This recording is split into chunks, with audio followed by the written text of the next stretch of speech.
আওয়ামী লীগের নেতা কর্মীরা খামোকা উচ্ছ্বাসিত হয়। শুনেন, যারা হাইরে যায় তারা ওই যে একটা খড়কুটা শোলা আছে না, শোলা, আমি একটা কথা বলি ভাই, ওই যে যারা নদীতে পড়ে যায় দেখবেন একটা শোলা কি মানুষ বাঁচাইতে পারে?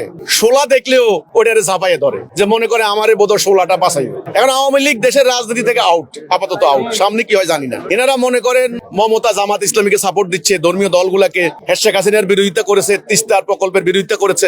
কাজেই মমতা হলো আমেরিকার মাস্টার প্ল্যানের অংশ।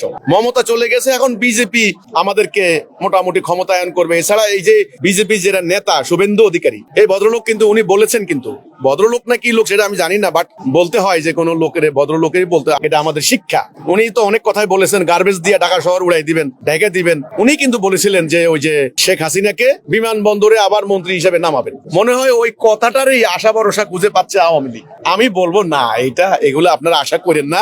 শুভেন্দু অধিকারীরা আপনাদের বাংলাদেশে ক্ষমতা আসীন করবে না, বরং আপনারা যদি পারেন, আবারও আমার ডাক, আল্লাহরে যদি বিশ্বাস করেন, কোরআনকে যদি বিশ্বাস করেন, আসেন ইসলামের চেতনায়, কোরআনের হুকুমের, আল্লাহর তাওহীদের উপরে ঈমান আনেন, ঐক্যবদ্ধ হন, জনগণের ভালোবাসা অর্জন করেন, অতীতের ভুল ভ্রান্তি হলে তওবা করেন, ইস্তেগফার করেন। তওবা নবীরা করেছেন, আপনারা কারা? তওবা করেন না, অসুবিধা কি? সরি বলেন না, অসুবিধা কি?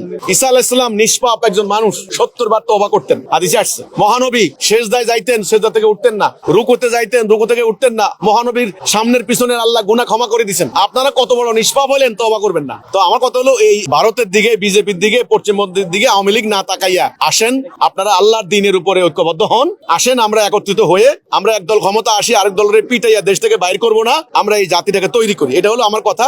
আওয়ামী লীগ খুশি হচ্ছে বিজেপি ক্ষমতা আসার কারণে, মনে করছে এদেরকে ক্ষমতা দিবে, ভুল। কারণ দেশের জনগণ যদি আপনাকে অ্যাকসেপ্ট না করে, বিজেপির শুভেন্দু অধিকারী তিনি জীবনেও পারবেন না আওয়ামী লীগের দেশে আনতে। জনগণ যদি অ্যাকসেপ্ট না করে, কথাটা বুঝতে হবে। কিন্তু আমার এলাকার মানুষ যদি আমারে না চায়, আমি কোনোদিন আমার এলাকায় নেতাগিরি তো পরের কথা, থাকতেই পারবো না।